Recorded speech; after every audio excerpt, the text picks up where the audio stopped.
بسم اللہ الرحمن الرحیم۔ گلزار دبستہ حصہ اول کا یہ ہمارا دوسرا سبق ہے۔ ایک سبق ہمارا مکمل ہو گیا، یہاں سے آج صفحہ نمبر 2 سے دوسرا سبق شروع ہو رہا ہے۔ تو چلیے شروع فرما لیتے ہیں۔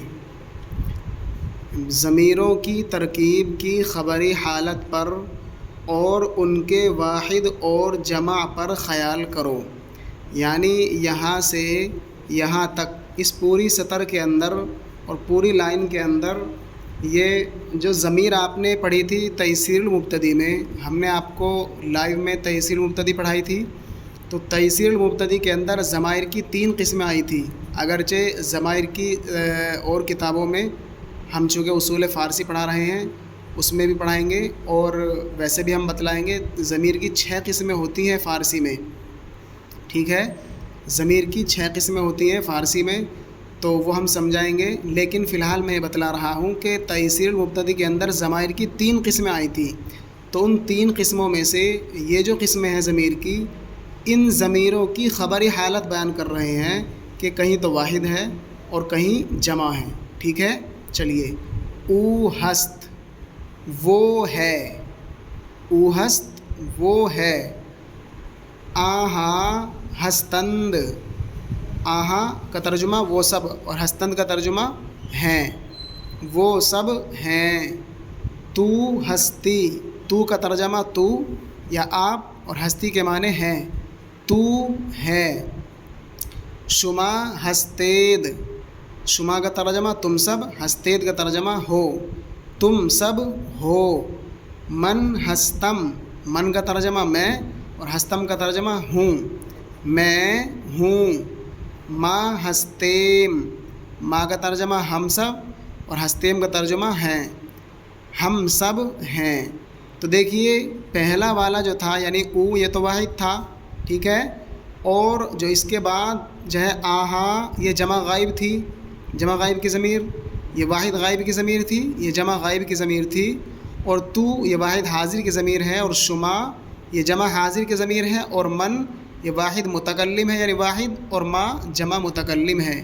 تو اس میں 3 ضمیریں تو یہ جمع کی لے کر آئے اور 3 ضمیریں واحد کی لے کر آئے۔ واحد یہ بھی واحد ہے اور یہ بھی واحد ہے اور یہ بھی واحد ہے، باقی جو بچے 3 ہیں وہ سب جمع ہیں۔ آگے چلیں۔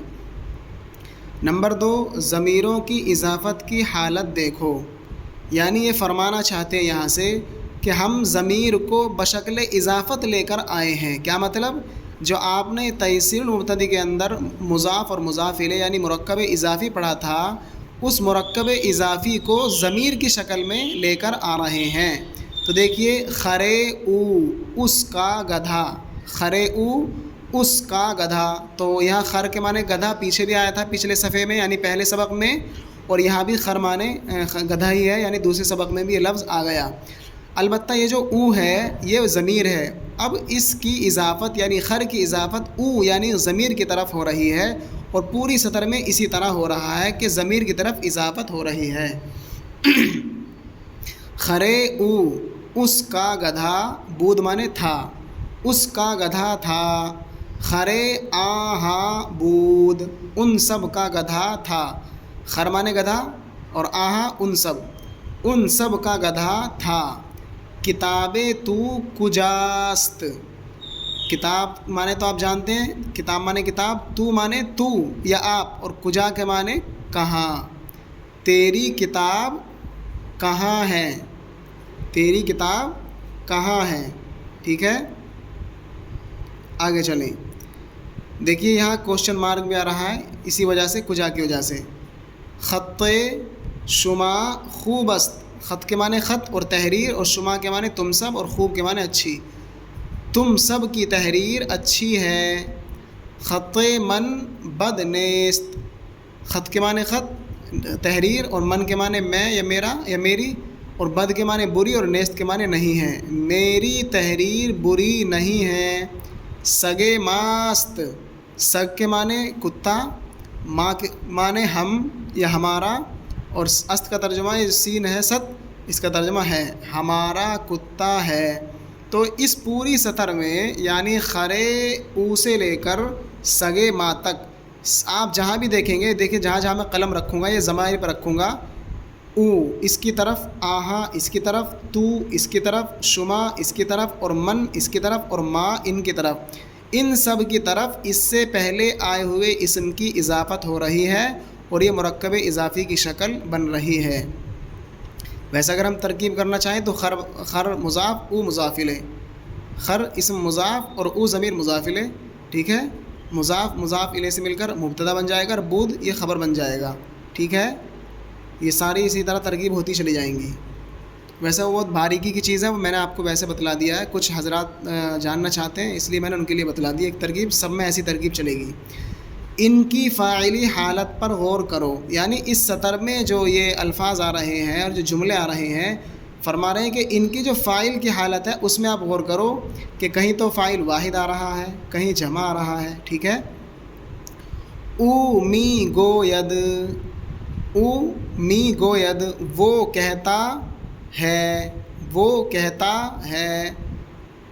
آہا می روند، آہا می روند وہ سب جاتے ہیں، وہ سب جاتے ہیں۔ تو چرا رفتی، تو چرا رفتی،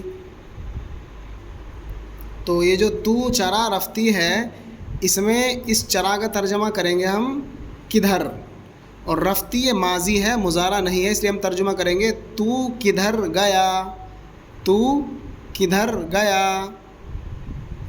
شما دیدے، دیدید تم سب نے دیکھا، تم سب نے دیکھا، یعنی یہاں بھی سوالیہ ہے، یہ جو سوال ہو رہا ہے سوالیہ نشان ہے، تو یہاں بھی ہم سوال کر رہے ہیں تم سب نے دیکھا۔ من دادم میں نے دیا، ماں گرفتے ہم سب نے دیا۔ تو اس میں پہلے تو آپ یہ دیکھیں جو پہلے دو جملے ہیں او می گوید اور آہا می روند، یہ دونوں مضارع تھے، حال تھے دونوں کے دونوں، اور باقی جو چار جملے ہیں تو چرا رفتی، شما دیدید، من دادم اور ماں گرفتیم، یہ چار جملے ایسے ہیں جو کہ ماضی ہیں نہ کہ مضارع۔ اس میں ہمیں غور کیا کرنا ہے، اس میں ہمیں غور یہ کرنا ہے کہ اس میں جو فاعل کی ضمیر ہے جیسے او، آہا، تو، شما، من اور ما، یہ سب کے سب جو ضمیریں ہیں کیا ہے، وہ غائب کی، استغفر اللہ، فاعل کی ضمیریں ہیں، ٹھیک ہے، تو کہیں واحد ہے تو کہیں جمع۔ آگے چلیں، نمبر 4 مفعول کی حالت دیکھو۔ او را، اس میں یہ سمجھانا چاہتے ہیں کہ ضمائر تو ہیں سب کی سب 6، البتہ اس میں آپ کو ہم نے تیسیر المبتدی کے اندر ہی پڑھایا تھا، سب سے آخر میں جو حروف آئے تھے مرکبات، ان حروف میں را آیا تھا علامت مفعول، را کا ایک ترجمہ ہوتا ہے علامت مفعول، یعنی صرف یہ اس بات کو بتلانے کے لیے آتا ہے کہ جس پر یا جس کے پاس میں آیا ہوا ہوں وہ مفعول بن رہا ہے، ٹھیک ہے، اس لیے اس را کو بولیں گے علامت مفعول، اسی کو کہہ رہے ہیں مفعول کی حالت دیکھو۔ اورا اس کو، آہا ان سب کو، ترا تجھ کو، شمارا تم سب کو، مرا مجھ کو، مارا ہم سب کو۔ یہ مرا بھی ہے اور اس کو مرا بھی پڑھ دیتے ہیں، تو مرا اور مرا دونوں طرح آپ پڑھ سکتے ہیں، مرا مجھ کو یا مرا مجھ کو، مارا ہم سب کو۔ تو یہاں پر دیکھیے پہلی والی جو یہ تو ضمیر ہے او، آہا، تا، شما اور میم اور ما، یہ تو ضمیریں ہیں، اور ان کے بعد جو را را را را سب جو را را لگے ہوئے ہیں یہ علامت مفعول کہلائیں گے۔ تو ان جملوں کی اگرچہ چھوٹے چھوٹے ہیں لیکن بڑے اچھے انداز میں صاحب گلزار دبستہ نے اس کو بیان کیا ہے، اگر ان کو ہم بہت مشق کر کے پڑھیں گے تو بے پناہ فائدہ ہوگا انشاءاللہ۔ یہ فعل لازم ہے، فاعل اور فعلوں کے واحد اور جمع پر خیال کرو۔ دیکھیے احمد آمد، احمد آیا، ہما بودند وہ سب تھے، ہما بودند وہ سب تھے۔ احمد تو می روی، احمد تو جاتا ہے، احمد تو جاتا ہے، یعنی سوال کر رہے ہیں، احمد تو جاتا ہے، می روی، یہ روت تھا اس سے بنا ہے روی، می روی حال ہے، احمد تو جاتا ہے، اور دوسرا ترجمہ کر سکتے ہیں احمد تو جا رہا ہے، ٹھیک ہے۔ یہ جو ہما ہے پیچھے جو پچھلا سبق تھا شاید ہم نے اس میں ترجمہ کرایا تھا ہم سب، تو یہ ہم سب نہیں ہوگا، اس کا ترجمہ ہوگا کیا، صرف وہ، یعنی جمع کے لیے آتا ہے، لیکن اس میں ہم نے ہم کی قید لگا دی تھی تو وہ غلطی سے ہو گیا تھا، دھیان رکھیے گا۔ اگر آپ نے پچھلا سبق پڑھا ہوگا تو دھیان رکھنا، اس میں اگر ہم نے ہم سب ترجمہ کرایا تھا تو وہ آپ ذہن میں رکھنے کہ ہم سب ترجمہ نہیں ہوگا، ترجمہ ہوگا وہ سب تھے، ٹھیک ہے۔ احمد تو می روی، احمد تو جا رہا ہے یا احمد تو جاتا ہے، شما کے می روید، تم سب کب جاؤ گے، یہ جو کے ہے یہ کے ہے، اس کا ترجمہ کب، اور یہ آپ جاؤ گے بھی ترجمہ کر سکتے ہو، اور جا رہے ہو بھی ترجمہ کر سکتے ہو، اور جاتے ہو بھی ترجمہ کر سکتے ہو۔ تو تم سب کب جاتے ہو ایک ترجمہ، تم سب کب جا رہے ہو دوسرا ترجمہ، ٹھیک ہے۔ اور تیسرا بھی کر سکتے ہیں تم سب کب جاؤ گے، لیکن پہلے والے دو ترجمے زیادہ بہتر ہیں تیسرے کے مقابلے میں۔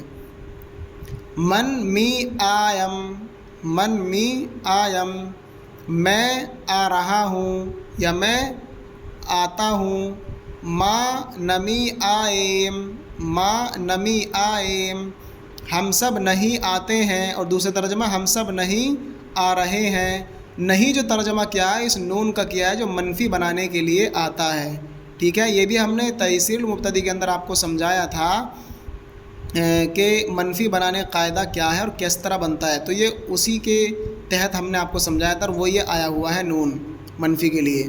نمبر 7، یہ فعل متعدی ہیں، فاعل کے ساتھ ان کے مفعول پر بھی خیال کرو۔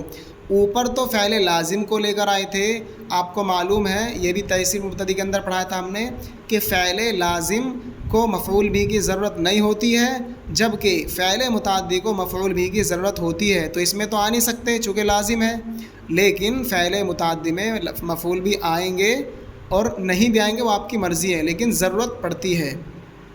اس کا مطلب یہ ہے کہ اگر آپ لانا چاہیں تو آ جائیں گے، نہیں لانا چاہیں تو کوئی بات نہیں، لیکن فعل لازم میں اگر آپ چاہیں گے تب بھی نہیں لا سکتے، ٹھیک ہے۔ اور اس میں چاہیں تو لائیں اور چاہیں تو نہ لائیں۔ احمد خط، احمد خط نوشت، احمد خط نوشت، احمد نے خط لکھا، احمد نے خط لکھا، تو یہ احمد فاعل کہلائے گا اور خط مفعول بھی۔ ہما سلامش کردند، ہما سلامش کردند، ان سب نے اس کو سلام کیا، ان سب نے اس کو سلام کیا، ٹھیک ہے۔ تو ہما بنے گا فاعل اور سلام اور شین یہ بنیں گے مفعول بھی، ٹھیک ہے، یہ بنیں گے مفعول بھی۔ تو درس گرفتی، تو درس گرفتی، تو نے سبق لیا، یہ تو لفظی ترجمہ ہے، مطلب یہ ہے کہ تو نے سبق پڑھا، چونکہ سبق لیا نہیں جاتا ہے، اس کا مطلب یہ ہے کہ سبق پڑھا، تو نے سبق پڑھا، یعنی اس میں سوال کر رہے ہیں کہ کیا تو نے سبق پڑھا، تو اس میں سبق مفعول بھی ہے۔ شما کتابم دیدید، تم سب نے میری کتاب دیکھی ہے، تم سب نے میری کتاب دیکھی ہے، تو یہ جو کتابم ہے یہ مرکب اضافی ہو کر یعنی کتاب مضاف اور با میم مضاف الیہ یہ بنے گا مفعول بھی۔ سگے دیدم، سگے دیدم، آپ نے تیسیر مبتدی کے اندر پڑھا تھا کہ یا مجہول وحدت کے لیے آتی ہے، تو سگ کے معنی کتا، جیسے کہ اوپر آیا تھا یہاں آپ نے دیکھا ہوگا، یہاں سگ کے معنی کتا ہم نے پڑھایا تھا، اسی طرح یہاں بھی سگ کے معنی کتا، لیکن یہ جو یا مجہول ہے اس کا ترجمہ ہوگا ایک، تو ایک کتے کو میں نے دیکھا، ایک کتے کو میں نے دیکھا، تو یہاں پر اس میں سگے یہ بنے گا کیا مفعول بھی، اور دیدم یہ فعل فاعل، اسی طرح اوپر بھی۔ بطے دیدیم، بطے دیدیم، بط کے معنی بطخ اور یا اس میں مجہول ہے، اس کا ترجمہ ہے وحدت، یعنی ایک کے لیے آئی ہے۔ ہم سب نے ایک بطخ کو دیکھا، ہم سب نے ایک بطخ کو دیکھا۔ تو اس پوری سوا لائن کے اندر، سوا سطر کے اندر صرف یہ بیان کیا گیا ہے کہ اوپر تو فعل فاعل آئے تھے صرف، چونکہ لازم تھا، یہاں فعل فاعل کے ساتھ مفعول بھی لے کر آ رہے ہیں۔ دیکھیے خط مفعول بھی ہے، سلامش مفعول بھی ہے، درس مفعول بھی ہے، کتابم مفعول بھی ہے، سگ مفعول بھی ہے، اور بط یہ بھی مفعول بھی ہے۔ آگے چلیں، نمبر 8، مختلف فعلوں کی گردانیں مشق کے لیے ان کے زمانوں پر خیال کرو۔ کیا؟ مختلف فعلوں کی گردانیں مشق کے لیے، ٹھیک ہے، یعنی اس میں ہم نے الگ الگ فعل بیان کیے ہیں، کس کے لیے؟ مشق کرنے کے لیے، تمرین کرنے کے لیے، اجرا کرنے کے لیے، ریپیٹ کرنے کے لیے۔ ان کے زمانوں پر خیال کرو، یعنی جب فعل الگ ہوں گے تو زمانے بھی الگ ہوں گے، ٹھیک ہے، ترجمہ بھی الگ ہوگا۔ دیکھیے، او مشق می کند، او مشق می کند، وہ مشق کرتا ہے یا کر رہا ہے، یہ حال ہے، وہ مشق کرتا ہے، دوسرا ترجمہ کر رہا ہے۔ آہا زور می کنند، آہا زور می کنند، آہا کا ترجمہ وہ سب، اور زور کے معنی آتے ہیں طاقت۔ کیا؟ زور کے معنی آتے ہیں طاقت، جیسے آپ بھی سنا ہوگا، کہا ہوگا کہ زور لگائیں، کیا مطلب؟ یعنی طاقت لگائیں۔ تو آہا وہ سب طاقت کرتے ہیں، زور کرتے ہیں، مطلب یہ تو لفظی ترجمہ ہوا، محاوری ترجمہ ہوگا وہ سب پہلوانی کرتے ہیں۔ تو زور کا لفظی ترجمہ تو زور ہے، طاقت ہے، لیکن اس کا جو محاوری ترجمہ ہوگا، مجازی ترجمہ ہوگا، وہ ہوگا پہلوانی، وہ سب پہلوانی کرتے ہیں۔ تو چے می کنی، تو چے می کنی، چے کے معنی کیا، تو کیا کرتا ہے، اور دوسرا ترجمہ تو کیا کر رہا ہے۔ تو دیکھیے ہم اس سبق کو یہیں تک رکھتے ہیں، چونکہ کوشش یہ کریں گے کہ ایک دن میں ایک صفحہ پڑھائیں۔ دیکھیے کوشش یہ کریں گے، البتہ کم زیادہ ہو سکتا ہے۔ تو ہمارا یہ آج دوسرا سبق تھا، اور ہم نے یہاں سے لے کر کے، یعنی صفحہ نمبر 2 کے شروع سے لے کر کے اور آخر تک ہم نے آپ کو پڑھا دیا اور سمجھا بھی دیا۔ اب آپ کے اوپر لازم ہے، اگر آپ فارسی زبان کو صحیح سے سمجھنا چاہتے ہیں اور تحقیقی مادہ اپنے اندر پیدا کرنا چاہتے ہیں، تو اس سبق کو آپ بار بار پڑھیں اور غور سے پڑھیں، ٹھیک ہے، بار بار پڑھیں اور غور سے پڑھیں۔ اور اس کے اندر جو الفاظ نئے نئے آتے ہیں، جیسے اس کے اندر ایک لفظ آیا تھا سگ، اس کو آپ اچھے سے یاد کریں۔ کجا آیا ہے، اس کو آپ اچھے سے یاد کریں۔ چرا آیا ہے، اس کو آپ اچھے سے یاد کریں، ٹھیک ہے۔ اس طرح کے جو الفاظ آپ کے پاس آتے ہیں، پیچھے بھی آئے تھے بہت سارے الفاظ، ان کو آپ توجہ سے یاد کریں۔ اور یہ ضمیر کا استعمال بیان کیا گیا تھا، ان سب کو آپ توجہ سے پڑھیں، انشاءاللہ بہت زیادہ آپ کو فائدہ ہوگا۔ اس کتاب کی تکمیل کے بعد انشاءاللہ پھر دوسری کتاب کو شروع کیا جائے گا، ٹھیک ہے۔ اگر کوئی نیا اس ویڈیو کو دیکھ رہا ہو جس پر اردو نہ آتی ہو یا کمزور آتی ہو، تو ہم نے اس کا بھی انتظام کیا ہے۔ اس کا انتظام یہ ہے کہ اس میں بالکل شروع سے ہم نے اردو کی کتابوں کو، بلکہ قاعدہ کو ہم نے قاعدے سے پڑھایا ہے، یعنی جس پہ بالکل بھی اردو نہ آتی ہو اس کا بھی نظم و انتظام ہے، اور جس پر تھوڑی بہت آتی ہو اس کا بھی نظم و انتظام ہے، اور جس پر اچھی آتی ہو تو وہ تو اس کتاب کو پڑھ ہی رہا ہے، ٹھیک ہے، ٹھیک ہے۔ انشاءاللہ اگلے سبق میں ملتے ہیں۔ السلام علیکم ورحمۃ اللہ وبرکاتہ۔ کوئی چیز معلوم کرنی ہو تو آپ کمنٹ کر سکتے ہیں۔ ایک پچھلی ویڈیو میں کمنٹ کر رکھا ہے بوستا کے معنی، کیا؟ دبستہ کے معنی۔ دبستہ کے معنی آتے ہیں مکتب مدرسہ، ٹھیک ہے، مکتب مدرسہ۔ تو آپ پچھلی ویڈیو والے ساتھی اگر اس کو دیکھ رہے ہوں تو ہم نے ان کو بتلا دیا ہے، کیونکہ کمنٹ کا جواب دینے کا جو ذمہ داری ہے اور اس کا جو مطلب اس کا جو سلسلہ ہے وہ دوسرے حضرات کے سپرد ہیں، وہ مشغول ہیں، اس لیے میں نے آپ کو بتلا دیا، جب ان کو موقع ملے گا تب وہ اس کا جواب دے دیں گے، ٹھیک ہے۔ السلام علیکم۔